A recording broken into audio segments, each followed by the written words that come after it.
Okay, so BigBear.ai is up 100% in the last 3 months and has been trending lately, with retail traders online calling it the next Palantir. But is that all hype, or can this insane rise in the stock price continue higher? Today, we're comparing BigBear.ai and Palantir side by side, their products, their customers, and the money behind the story. In just 30 seconds, I'll show you why BigBear's recent run has people calling it the next Palantir, and what BigBear must actually accomplish if it wants to sustain those gains and not just be another short-lived meme spike. Okay, so what do they actually do? Let's start with Palantir. They have 3 core platforms that define the business. Gotham, which serves governments and intelligence agencies. Foundry, which supports commercial data and operations. And Apollo, which provides secure software deployment at scale. Palantir ingests messy data such as text, sensors, and images, fuses it, and turns it into decisions and actions across organizations. BigBear.ai, BBAI, positions itself as a decision intelligence provider.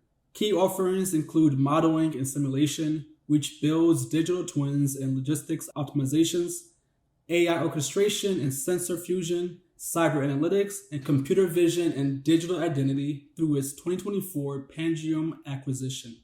These services focus on airports, border, and trade, and critical infrastructure. Bottom line, Palantir sells horizontal platforms at scale across industries. BigBear, on the other hand, ships domain-specific solutions with Vision AI as its sharpest edge post-Pangium. Before we continue, I just want to say that these videos take days to produce, and if you're enjoying it, I would just ask in return that you like this video and subscribe to the channel so that you don't miss any of the future videos that I create on this channel. Now let's get back to BigBear and Palantir. Revenue, growth, and profitability. Palantir in Q2 2025. Revenue was $1 billion. GAAP earnings per share were 13 cents. GAAP operating margins were 27%. Full year 2025 revenue guidance was about $4.15 billion.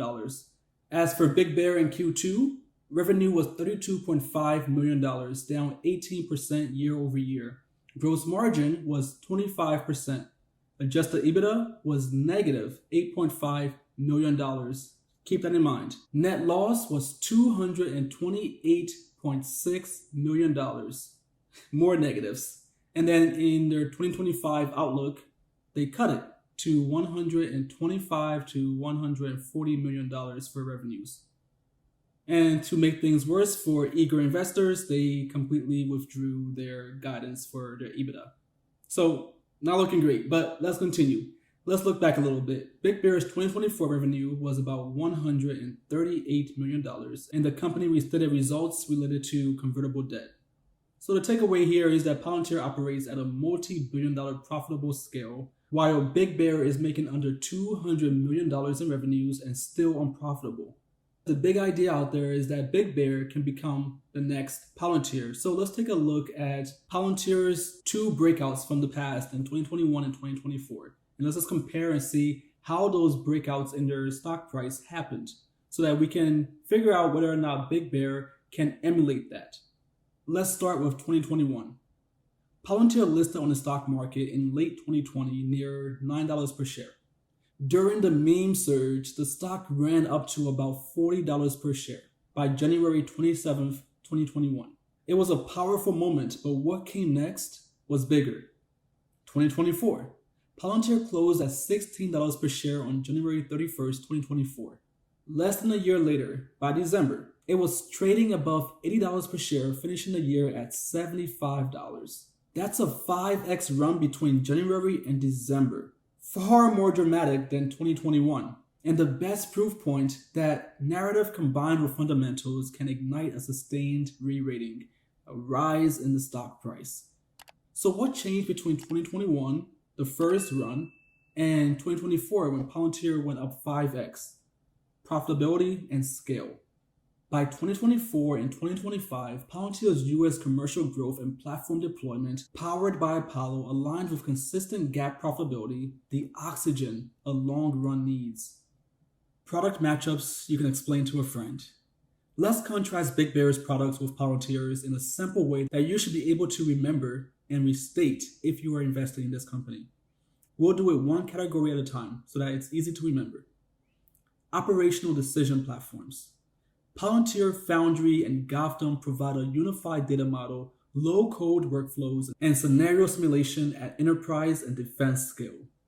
BigBear's modeling and simulation focuses on digital twins and logistics or industrial optimization. Next, we have deployment and running AI in the wild. Palantir Apollo provides continuous integration and fleet-level software operations across clouds, on-premises, and air-gapped environments. BigBear's orchestration and sensor fusion stitches sensors and models for mission-critical edge decisions. Lastly, we have computer vision and identity. BigBear with Pangium offers biometrics, checkpoint screening, and border or trade trust and safety. This is BigBear's clearest lane.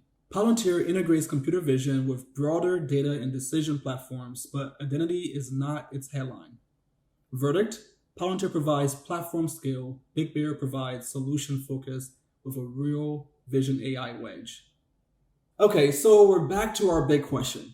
Could BigBear do a Palantir? I know that's a funny question, but that's what everyone's asking in order to justify this crazy rise that we're seeing in the stock. Up 100% in 3 months. Up, 4x in the last year? Could BigBear justify its meteoric rise like Palantir did? Can BigBear actually follow Palantir's rise? To do that, the company must transform its current model. Right now, much of BigBear's business comes from one-off or lumpy contracts that depend on timing and government budgets. But to truly scale like Palantir, BigBear needs to turn those contracts into recurring, predictable streams of revenue. Multi-year, platform-like deals would give the market confidence that BigBear can deliver consistent growth. Margins are another hurdle. With gross margins sitting at around 25%, BigBear has to improve efficiencies and shift towards higher margin offerings. If we look back at Palantir, again, that's our benchmark. After years of struggle, they eventually showed that kind of margin expansion was possible once the software side began to dominate. For BigBear, it's not enough to win flashy contracts. It has to prove that it can do the work profitably. Then there's profitability itself. Investors will not grant BigBear the same patience they gave Palantir a decade ago. In the current investing environment, a credible roadmap to GAAP profitability is essential. Without that, the narrative of the next Palantir collapses completely. Finally, BigBear has to execute. It's as plain as that. The company already has a backlog of potential contracts and a promising vision AI pipeline. But backlog alone is not revenue. Converting that pipeline into repeatable, long-term contracts is the true test of whether BigBear can scale. Okay, let's get back to earth. With revenue guidance of $125 million to $140 for 2025 and continuing losses, BigBear must grow both scale and margins before the market will treat it as a Palantir-level contender. That was a lot, I know, but you're at the end. Now is your opportunity to like this video and subscribe to the channel. Thank you. Now that you've done that, let's wrap this up. BigBear could earn a Palantir-style re-rating and continue to rise if Vision AI turns into recurring, profitable software revenue. Until then, the differences between the two is not merely the level of hype. It's the numbers, the fundamentals. What do you think? Is BigBear truly the next Palantir or just another AI story that the market wants to ride into a passing hype cycle? Drop your thoughts in the comments below. Feel free to let me know if I got something wrong. Like and subscribe if you want more deep dives like this. Thanks for watching. I'm Lincoln with bullacademy.org. Thank you again, and I'll see you in the next one.